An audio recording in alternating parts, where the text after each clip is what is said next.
बच्चों आज हम लोग पढ़ेंगे एक्सरसाइज 1.3।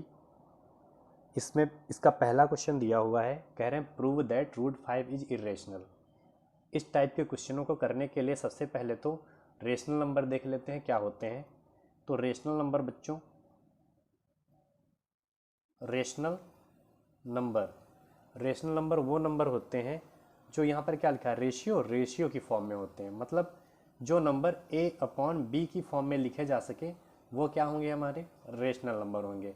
जहाँ पर b not equals to zero, कभी भी b ज़ीरो नहीं हो सकता। ठीक है। अब इसमें एक चीज़ देखो, रेशनल नंबर की अगर बात करें तो a/b, अगर इनमें कोई भी कॉमन फैक्टर आएगा तो क्या वो डिवाइड हो जाएगा। इसीलिए अगर रेशनल नंबर वो होगा तो उसका सिर्फ वन जो है कॉमन फैक्टर हो सकता है, इसके अलावा और कोई कॉमन फैक्टर नहीं हो सकता। मेरा कहने का मतलब क्या है कि अगर वो रेशनल नंबर है तो क्या क्या होगा, सिर्फ वन जो है कॉमन फैक्टर हो सकता है, इसके अलावा और कोई कॉमन फैक्टर नहीं होगा। अगर वन के अलावा और कोई कॉमन फैक्टर आता है तो वो हमारा रेशनल नंबर नहीं होगा, तो वो क्या हो जाएगा, इर्रेशनल नंबर होगा। जैसे हम 4/8 क्या है, क्या रेशनल नंबर है? नहीं, ये रेशनल नंबर नहीं है। क्या, क्यों नहीं है? क्योंकि देखो 4 को हम लिख सकते हैं 2 इंटू 2 इंटू 1, और 8 को लिख सकते हैं 2 इंटू 2 इंटू 2 इंटू 1। तो देखो 4 के कितने फैक्टर मिल रहे हैं, 3 फैक्टर मिल रहे हैं, और 8 के कितने मिल रहे हैं, इसके भी 4 फैक्टर मिल रहे हैं। और मैंने क्या बोला था, रेशनल नंबर में सिर्फ कितने फैक्टर मिलने चाहिए, सिर्फ वन कॉमन फैक्टर हो सकता है, लेकिन उसके आगे और कोई कॉमन फैक्टर नहीं हो सकता। अगर कोई कॉमन फैक्टर दिख रहा है तो वो हमारा रेशनल नंबर नहीं होगा। तो ये जो 4/8 लिखा है, अगर इसको हम डिवाइड कर दे, 4 1 जा 4, 4 2 जा 8, तो क्या मिला, 1/2। अब देखो 1, इसमें भी 1 और इसमें भी 1, ये कॉमन फैक्टर मिल रहा है, इसके अलावा तो कॉमन फैक्टर कोई मिल नहीं रहा है। तो ये रेशनल नंबर हमारा है, ये रेशनल नंबर हमारा है, लेकिन 4/8 हमारा रेशनल नंबर नहीं है।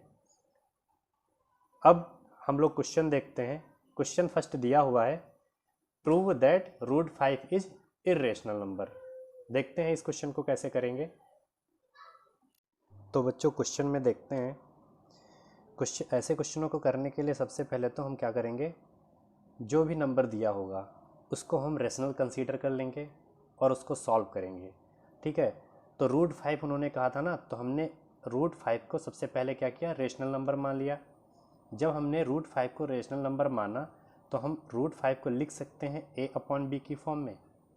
जब हमने a/b की फॉर्म में लिखा तो अगर इसको क्रॉस मल्टीप्लाई कर दें तो b हमारा इधर आ जाएगा और a इधर रहेगा।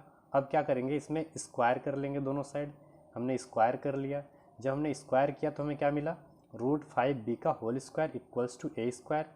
अब देखो रूट 5 का स्क्वायर है वो सिर्फ 5 बचेगा, और b का स्क्वायर b स्क्वायर हो जाएगा, यहाँ a का स्क्वायर। ठीक है। इसको हम इक्वेशन 1 मान लेंगे, इसकी आगे हमें ज़रूरत पड़ेगी। अब यहाँ पर ऐसा करते हैं, इस 5 को इधर भेज देते हैं, इधर ये मल्टीप्लाई में इधर भेजेंगे तो डिवाइड भी हो जाएगा। ठीक है। अब एक चीज़ यहाँ पर देखते हैं, देखो यहाँ पर a स्क्वायर क्या दिख रहा है कि 5 से डिविजिबल है, तो हम लिख लेंगे कि here a square is divisible by 5। अगर ये a स्क्वायर 5 से डिवाइड हो रहा है, इसका मतलब जो a होगा वो भी 5 से डिवाइड होगा, तो वो चीज़ भी हम यहाँ पर लिख लेंगे। ठीक है। आगे हम क्या करेंगे, देखो अब फर्स्ट इक्वेशन में हम क्या करते हैं, a की जगह पर 5 के पुट कर देते हैं। जब हम a की जगह पर 5 के पुट करेंगे तो इधर तो b स्क्वायर है, 5b स्क्वायर है, इक्वल्स टू a की जगह पर 5 के का होल स्क्वायर। अब इसका स्क्वायर ओपन कर देंगे तो 5b स्क्वायर इक्वल्स टू 25 के स्क्वायर हो जाएगा। इस 5 से इस 25 को कट करेंगे तो 5 मिलेगा, तो लिख सकते हैं b square equals to 5k का होल स्क्वायर। अब यहाँ पर क्या मिल रहा है, b स्क्वायर अपॉन 5, इस 5 को हमने क्या किया, इधर भेज दिया, तो हमें मिल गया b square upon 5 equals to k square. अब यहाँ पर फिर से देखो तो यहाँ b स्क्वायर जो है वो 5 से डिविजिबल दिख रहा है, तो हम लिख लेंगे कि here b square is divisible by 5। और जब b स्क्वायर 5 से डिविजिबल है तो इसका मतलब ये b भी जो है क्या होगा, 5 से डिवाइड हो रहा होगा। अब एक चीज़ यहाँ पर देखो, अभी जो जो चीज़ हमने पहले सीखी थी ना कि रेशनल नंबर में कॉमन फैक्टर सिर्फ 1 मिल सकता है, उसके अलावा कोई भी कॉमन फैक्टर नहीं मिलेगा। अगर 1 के अलावा कोई और कॉमन फैक्टर मिल रहा होगा तो वो हमारा रेशनल नंबर नहीं होगा। लेकिन यहाँ अगर देखते हैं कि यहाँ तो 5 जो है वो ए में भी है और बी में भी है, दोनों जगह क्या दिख रहा है कि 5 जो है हमारा कॉमन फैक्टर है। तो हम लिख लेंगे now 5 is common factor between A and B. भाई 5 क्या है, इस 5 से बी भी डिवाइड हो रहा है और ए भी डिवाइड हो रहा है। तो जो हमने ए अपॉन बी लिखा था, अगर ये डिवाइड हो जाएगा तो रेशनल नंबर ही नहीं रहेगा। तो हमने क्या माना था कि ये रेशनल नंबर है, लेकिन ये तो अब डिवाइड हो रहा है। इसका मतलब क्या हुआ कि जो हमारी एजप्शंस थी वो गलत है।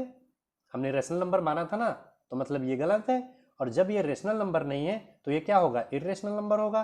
तो लिख लेंगे so our assumptions is false, hence we said that root 5 is irrational number. तो इस तरीके से ये क्वेश्चन कंप्लीट हो जाएगा। बच्चों अब इसका सेकंड क्वेश्चन दिया हुआ है। सेकंड क्वेश्चन में उन्होंने कहा है prove that 3 + 2 under root 5 is irrational. ठीक है, यहाँ पर 3 + 2 अंडर रूट 5 बोला गया है। जैसे इसके पहले वाला क्वेश्चन क्या, उसी तरीके से इस क्वेश्चन को भी करेंगे। तो देखो सबसे पहले क्या करना है, जो नंबर दिया है इसको हम रेशनल नंबर मान लेंगे। तो 3 + 2 under root 5 is rational number. जब रेशनल नंबर है तो इसे ए अपॉन बी की फॉर्म में लिख सकते हैं, हमने लिख लिया। अब क्या करो, इस 3 को इधर भेज दो।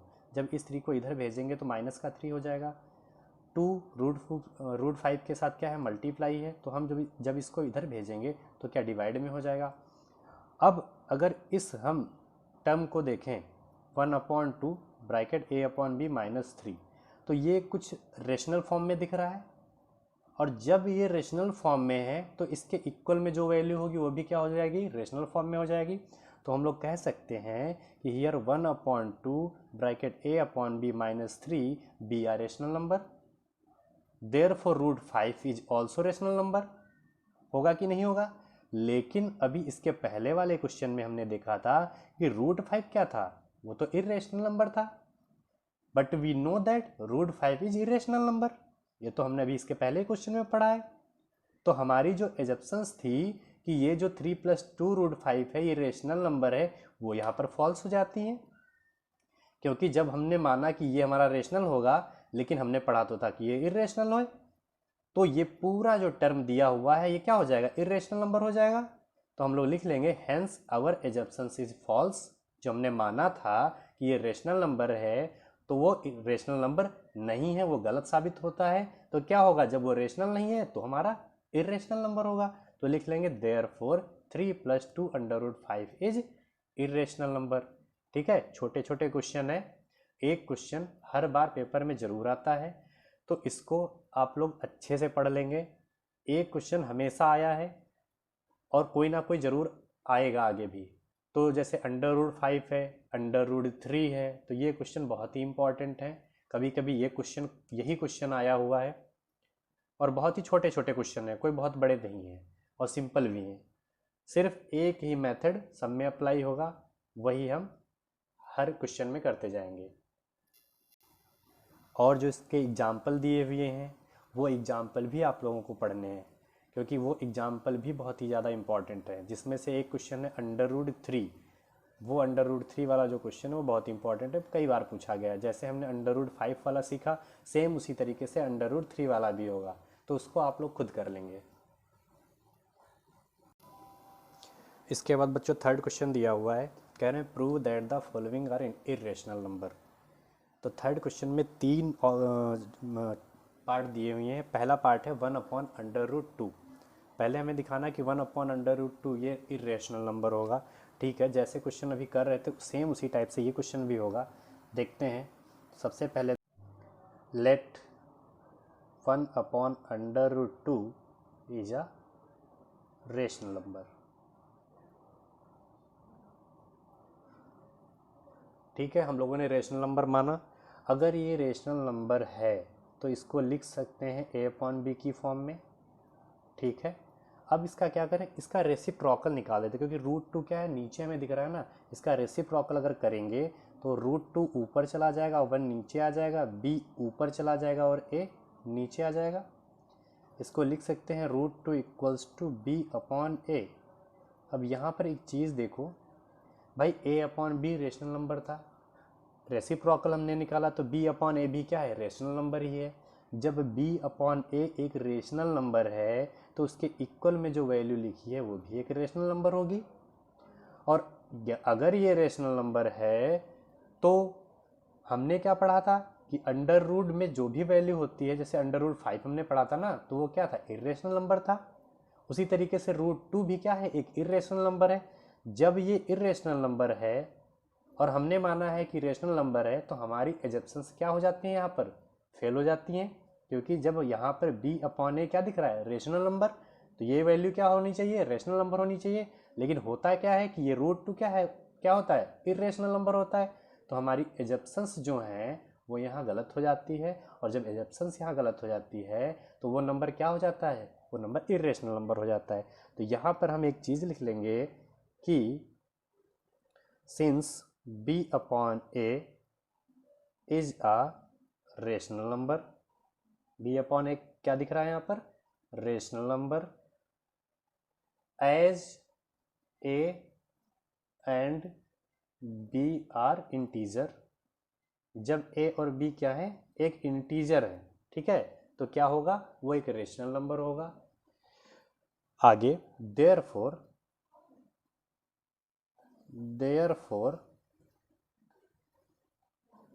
Root 2 is also rational number. होगा कि नहीं होगा, रूट 2 क्या हो जाएगा, रेशनल नंबर हो जाएगा। और जब रूट 2 रेशनल नंबर हो गया तो हमारी एजप्शंस क्या हो गई, हमारी एजप्शंस तो यहाँ पर फेल हो जाती है क्योंकि रूट 2 तो इरेशनल होता है। तो लिख देंगे हेंस आवर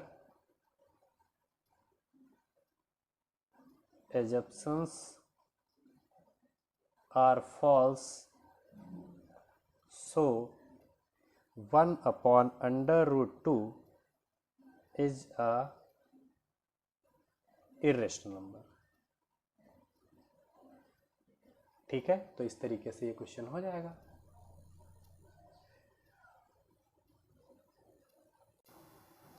इसके बाद इसका सेकेंड पार्ट दिया हुआ है 7√5। देखते हैं इसको कैसे करेंगे। सबसे पहले इसको हम कंसीडर कर लेंगे क्या, एक रेशनल नंबर है, तो let 7√5 is a rational number.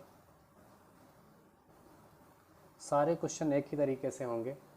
हमने क्या ले लिया कि 7√5 क्या है, एक रेशनल नंबर है। जब 7√5 एक रेशनल नंबर है तो मतलब इसको हम a अपॉन बी की फॉर्म में लिख सकते हैं।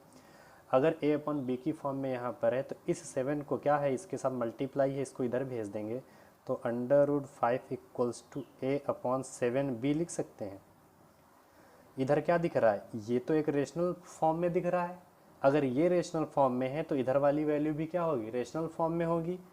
लेकिन √5 हमने पढ़ा इर्रेशनल नंबर होता है, तो जब √5 इर्रेशनल है और यहाँ पर दिख रहा है कि ये रेशनल होगा तो हमारी एजप्शंस क्या हो जाएंगी, जो हमने माना कि रेशनल नंबर होगा वो फॉल्स हो जाएगी।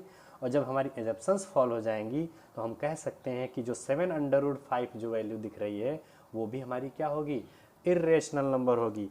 तो इसके लिए हम क्या करेंगे देखते हैं। तो यहाँ पर लिख सकते हैं हम लोग, since a upon 7b is a rational number, is rational number as a and b are integer। Same जो तरीका सब पिछले क्वेश्चन में है सेम उसी तरीके से सारे क्वेश्चन होते चले जाएंगे। Therefore √5 is also be are rational number. होगा कि नहीं होगा, रेशनल नंबर। जब भाई ये वैल्यू रेशनल नंबर है तो √5 भी रेशनल नंबर होना चाहिए।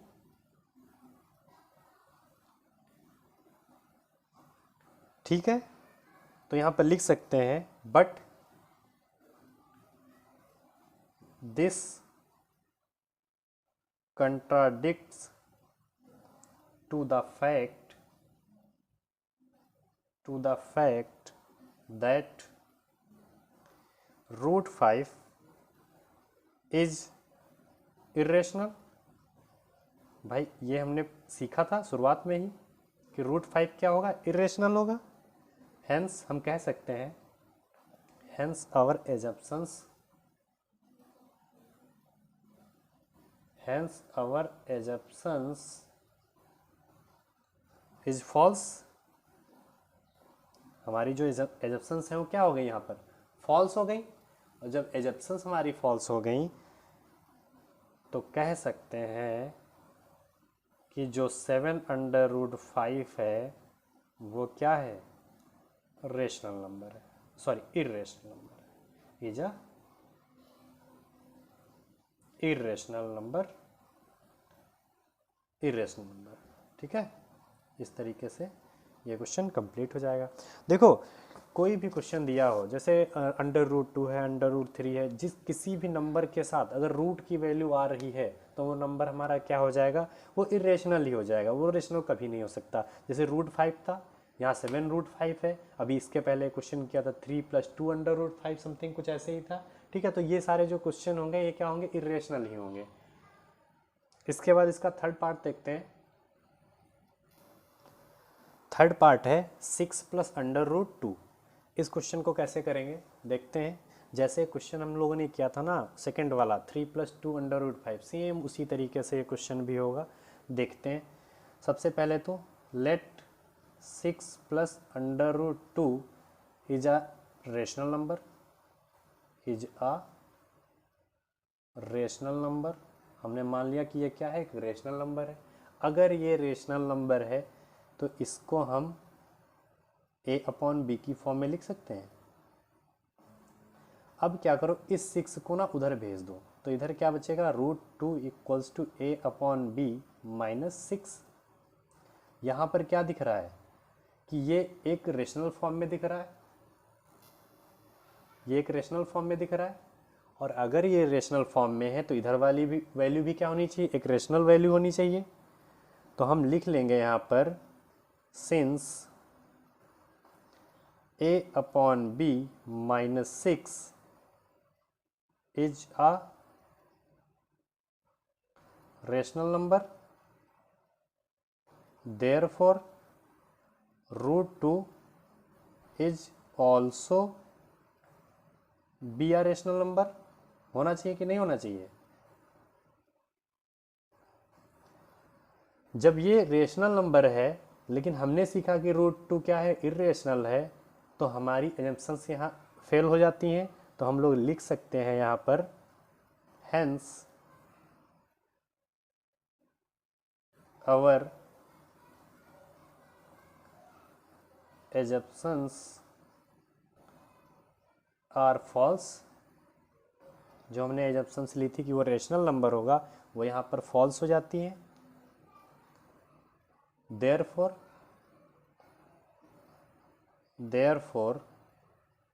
6 + √2 इज इरेशनल नंबर। ठीक है, कह सकते हैं कि ये इरेशनल नंबर होगा। बहुत ही छोटे क्वेश्चन है, लैंग्वेज थोड़ी अगर बड़ी लिखनी हो तो बड़ी में भी लिख सकते हैं, लेकिन अगर शॉर्ट फॉर्म में हो तब भी हो जाएगा। तो इसमें हमने क्या किया कि 6 + √2 था, तो सबसे पहले क्या हमने मान लिया कि वो क्या होगा, एक रेशनल नंबर होगा। हमने लिख लिया a/b की फॉर्म में। फिर क्या हुआ, √2 को यहीं पर 6 को उधर भेजा।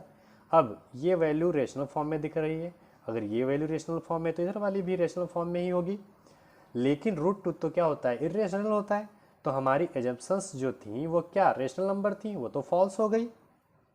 और जब ये फॉल्स हो गई तो हम लोग कह सकते हैं कि जो ये 6 + √2 दिया हुआ है ये क्या होगा, इरेशनल नंबर होगा। तो इस तरीके से ये क्वेश्चन कंप्लीट हो जाएगा।